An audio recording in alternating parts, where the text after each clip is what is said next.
Jadi di sini saya dengan teman saya yaitu Brian, dan di sini kita kedatangan tamu ya, ya gak Bang? Narasumber baru.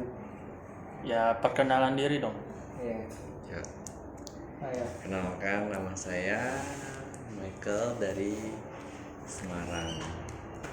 Terus di sini? Ya, perkenalkan nama saya Alvan dari Jakarta. Oke. Jadi di sini kita ingin membahas tentang demokrasi ya. Ya, tema kita hari ini demokrasi. Jadi seperti yang kalian ini kan kayak demokrasi itu gimana kan? Jadi kalau demokrasi di Indonesia kan biasanya udah umum lah, kayak pemilihan presiden sama cawapres lah ya. Ya.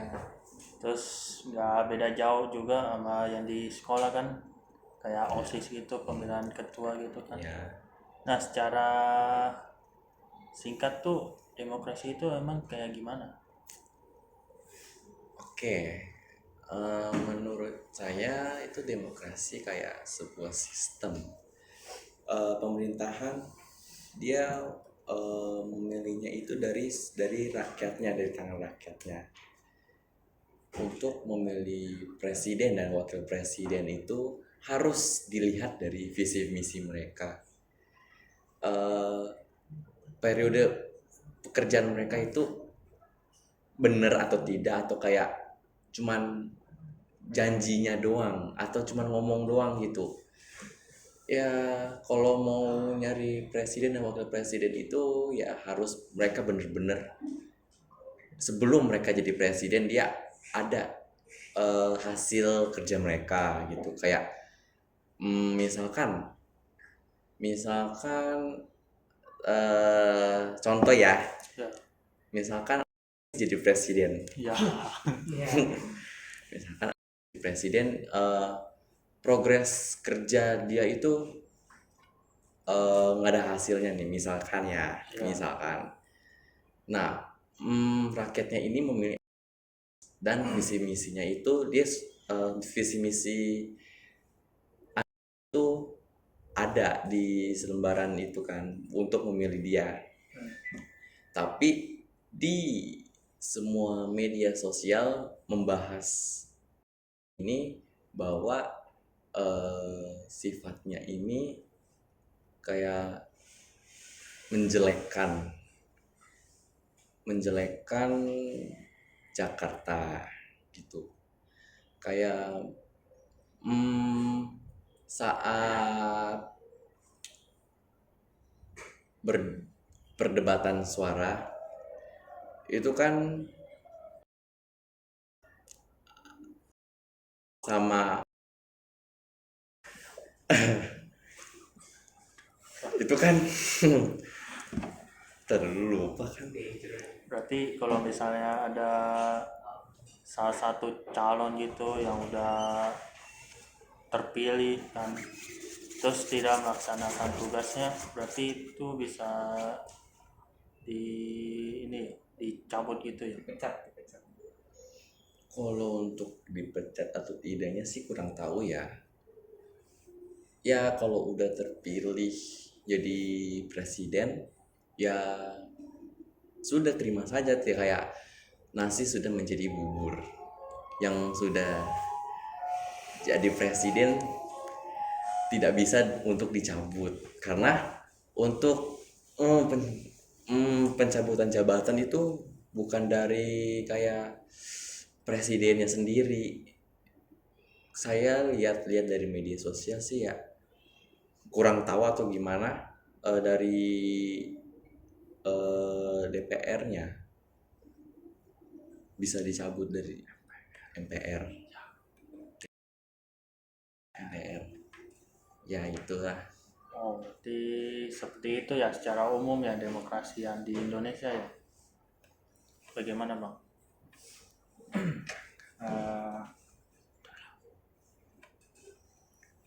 Jadi kan kita udah tahu nih masing-masing kita di Michael tentang ya demokrasi itu apa ataupun seperti apa. Mungkin itu dari Michael. Nah, untuk dari tadi pertanyaan dari Albion sudah. Nah, dari saya jadi kan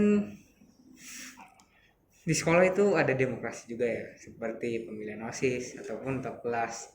Nah, jadi saya pengen nanya nih, apakah eh, menurut kalian masing-masing ataupun Alvan atau Michael, di sekolah itu demokrasinya sudah umum atau tidak?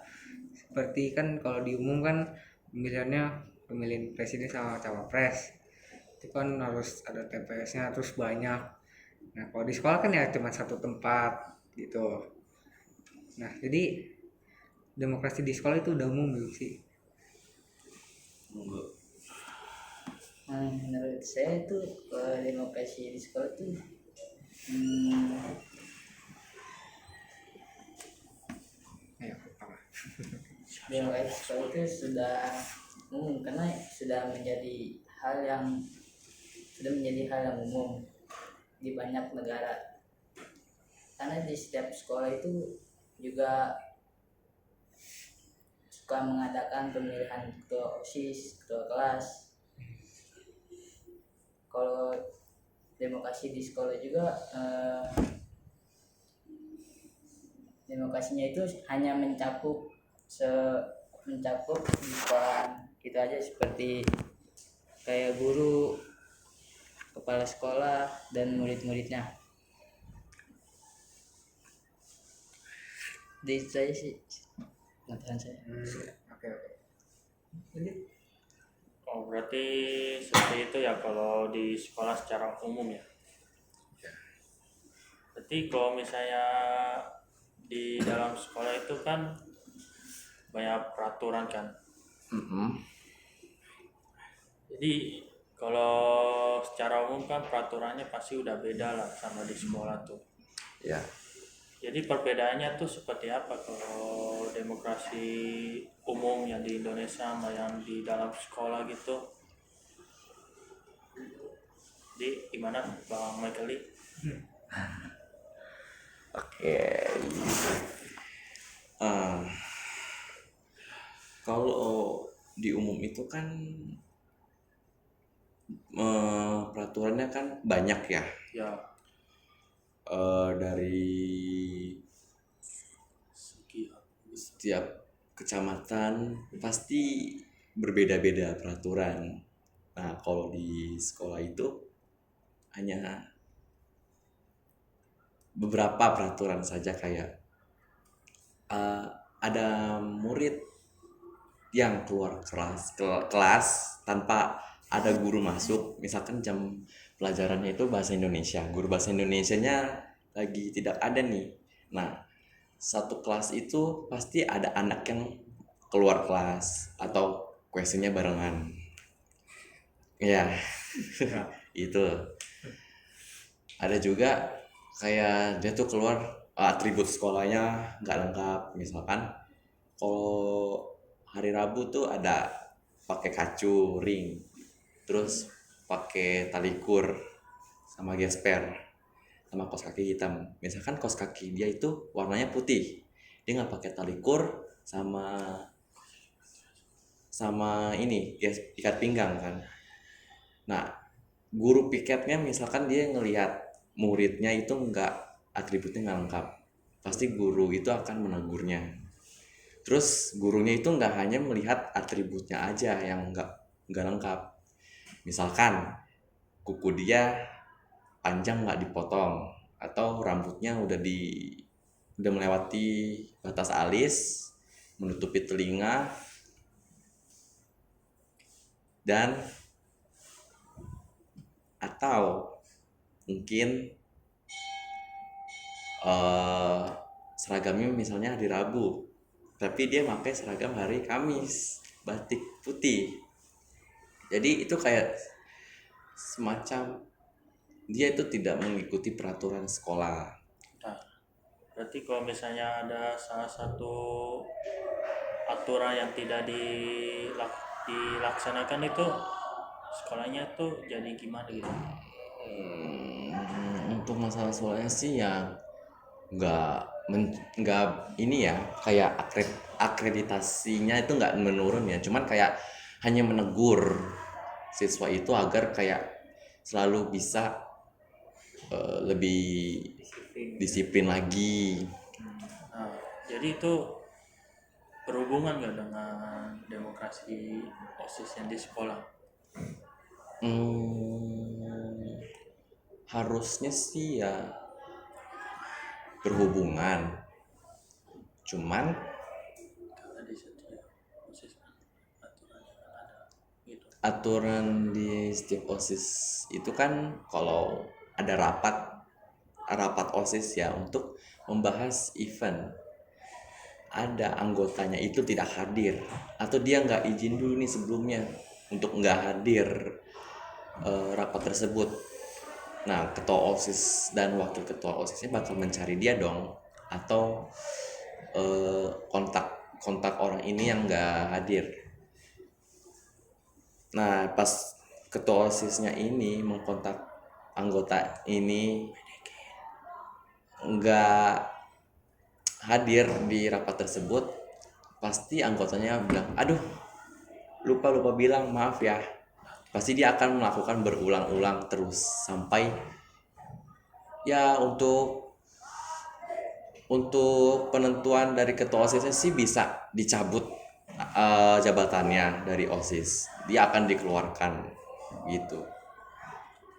Jadi seperti itu peraturan yang di sekolah sama apa itu terkait dengan aturan di OSIS juga itu berhubungan ya? Iya. Oke, jadi mungkin itu pertanyaan jawaban dari Abang Michael ya. Jadi yuk lanjutkan. Oke, jadi kita udah tahu apa demokrasi di sekolah sama demokrasi di umum.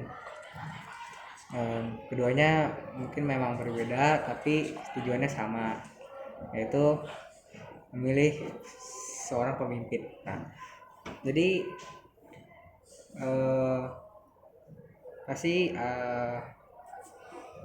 demokrasi itu banyak orang yang ikut, kayak presiden harus semua orang dia punya KTP harus ikut untuk memilih presiden. Nah, kalau demokrasi itu kalau ada seperti suatu kelompok atau circle itu harus gimana sih, kayak misalnya circle ini menjelekkan suatu presiden gitu ya, jadi circle-nya itu harus diapain? Mungkin menurut gimana? Kalau menurut saya di dalam suatu demokrasi, kalau ada circle itu jika ada perbedaan pendapat atau konflik, pentingnya untuk memperlakukan semua pihak dengan penghormatan, jangan saling membedakan satu sama lain. Kita punya hak suara sendiri, kenapa nggak kita memilih yang terbaik aja buat kita? Udah sih gitu aja menurut saya. Oke. Ya, sebenarnya sih itu aja sih ya teman mungkin. Jadi secara umum yang ada di Indonesia sama yang di dalam sekolah itu berarti saling berkaitan lah ya, meskipun agak ada beda dikit kan? Iya. Ya kan Bang? Ya. Jadi pas kita udah bincang-bincang lah ya. Jadi menurut Abang Brian kesimpulannya gimana nih buat penonton kita nih? Jadi setelah saya dengar juga, mungkin demokrasi di sekolah ataupun umum itu hampir mirip ataupun ya begitu. Yang saya maksudkan itu demokrasi umum itu pemilihannya ada di kayak satu tempat, setiap daerah itu punya tempat, yaitu namanya TPS. Terus juga peraturannya beda, pelaksanaannya juga berbeda. Nah, kalau di demokrasi sekolah mungkin kayak pemilihan OSIS itu kan hanya dilakukan di satu tempat, yaitu mungkin di aula ataupun lapangan, dan juga sistemnya beda. Terus juga ketua kelas juga beda. Itu menurut saya sih itu aja. Oke, terima kasih. Terima kasih udah narasumber udah datang, dan juga makasih sudah menonton. See you, bye bye. Dadah.